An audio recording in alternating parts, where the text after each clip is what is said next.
Hey, what's up, everyone? Welcome back to Glass Seats. This is Viddy. And my name is Mrinal, and in this episode, we have to start out in the island of Manhattan. Oh, yes. The New York Rangers have been making moves.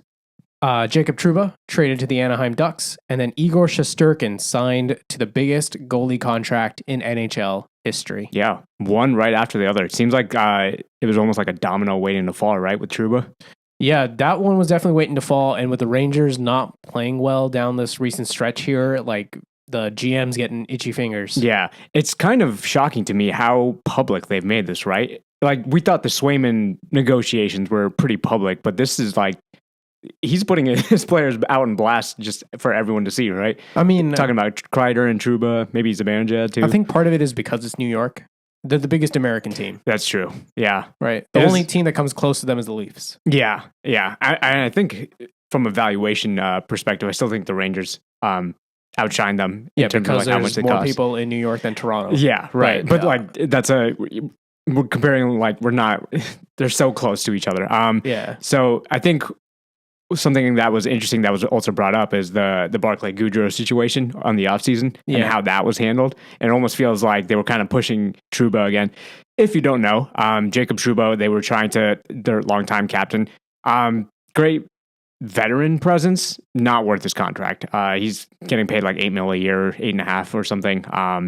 And he's playing at maybe a $2-3 million level at best. At this point, he is mostly a physical guy. Yeah. And you don't pay $8 million for that. You just don't. Yeah. So yeah. Especially when you have Adam Fox. Right. Exactly. Yeah. So they were trying to ship him out over the summer. It just didn't happen. He blocked a trade to Detroit, I think it was. In the offseason? In the offseason. He also reportedly blocked a trade to Columbus, and that's when the threats of putting him on waivers came. Yeah. And that's when he was shipped out to Anaheim, and then, the Shesterkin contract followed immediately after. But yeah, kind of a weird way to handle it, very publicly weird way to handle it. But I guess when you're the New York Rangers, you can kind of do that, right? Yeah, yeah. But what do you think about the trade itself? Jacob Trouba sent to the Anaheim Ducks for Urho Vakanainen and a 4th-round pick. I think it was last year where you just put Anaheim on blast for their just major incompetency in terms of... Oh, no, I'm not asking why Anaheim would do this. Oh, okay. There's no reason why Anaheim should do this. Yeah. I mean, like, you don't need Radko Gudas and Jacob Trouba. Yeah. Like, teams are going to be afraid of Anaheim for the wrong reasons. Yeah. For safety reasons. I mean, what the hell, Anaheim? Yeah, it's just, I cannot believe they, one, retained the entire contract, and two, they gave up a pick. Yeah, why'd you have to give a pick? Yeah, I was like, and a prospect. Yeah, aren't you supposed to be the one rebuilding? Like, what need does this solve for Anaheim? Mm-hmm. I do not get it. Yeah, so if you're asking me how I feel about the trade, I think it's a stupid ass trade for Anaheim. Yeah. So, what about for New York? I think it's great for New York. They got rid of that contract they wanted. They got their goalie signed long term. I'm not saying all of a sudden their problems are going away, but maybe this is a step in the right direction. It gives you room to work, at least. Yeah, exactly. It gives you some room to breathe. It's just, I cannot believe Anaheim did such a huge favor to them. Yeah. So unless there was something going on behind closed doors, maybe like even the Goodrow situation, maybe Greer did a favor for, Chris Drury, and maybe that will help the Sharks in the long term. Maybe something that'll happen with Anaheim. I don't know. If Anaheim has something going on behind closed doors, it is high time they make it outside of in open doors. You know? Like, this team is far too talented to be this bad still. Yeah. I don't know. You've had multiple high-end draft picks. It's been years since you've made the playoffs. Like 2019, I think, or 2018 was the last time they made it. It's time to start trying to be good. Right. And even your good, talented players, you had public spats with, like Trevor Zegras. Which one was it? Like, what was this? Like, there was the thing of, we're going to trade Zegras or we're going to bench Zegras. Right. There was a whole thing. I'm like, no, why are you trading Zegras? And now he's injured for his knee and stuff. So it just... The kid is not... Is he still a kid? I don't even know anymore. Yeah. Cam Fowler's out here like, I want to get traded. Yeah. Like John Gibson again. Yeah. You're at the point where you should be making steps to getting better. Yes. Right? You should have been ahead of Chicago. You should be ahead of San Jose in your rebuild because you guys tanked first. Yeah, and it doesn't feel like it, right? No, it feels like you're either on par or behind them, honestly. Yeah.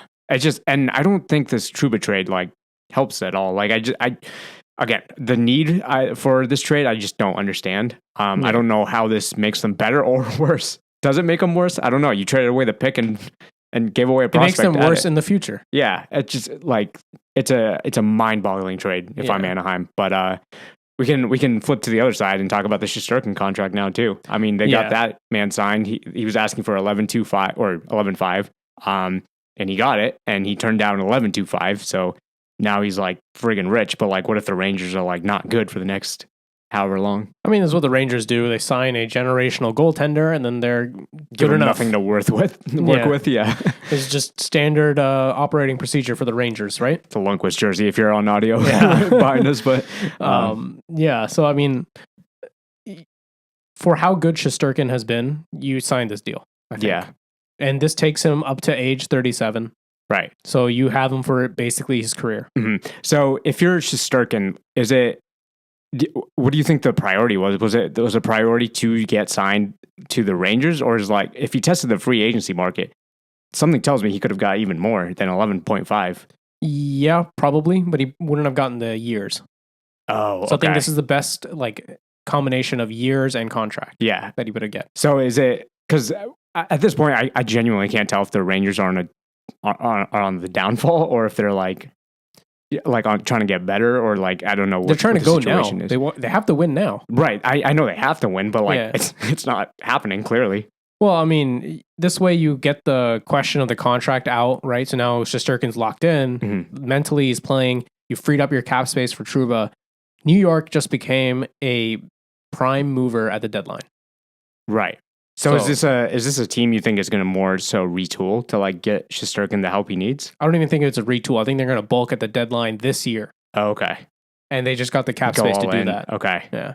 Now if they get rid of Kreider, that's even more cap space. Yeah. But how are you going to get rid of Kreider and be better? I don't know. Right. So I don't know if that's a good idea. Mm-hmm. But you, with the Trouba contract gone and your cap space committed to Shesterkin, you have a clear idea of your cap picture for this year and next year. Yeah. Which lets you be really assertive at the deadline. Yeah. I mean, yeah, not a bad strategy. It's just as long as other GMs don't continuously help this team, I just don't understand. All right. Let us know your thoughts on the New York Rangers in the comments below. If you like this episode, drop a like on it. Hit subscribe if you want more Glass Seats. We have multiple episodes out every week. See you in the next one. Bye.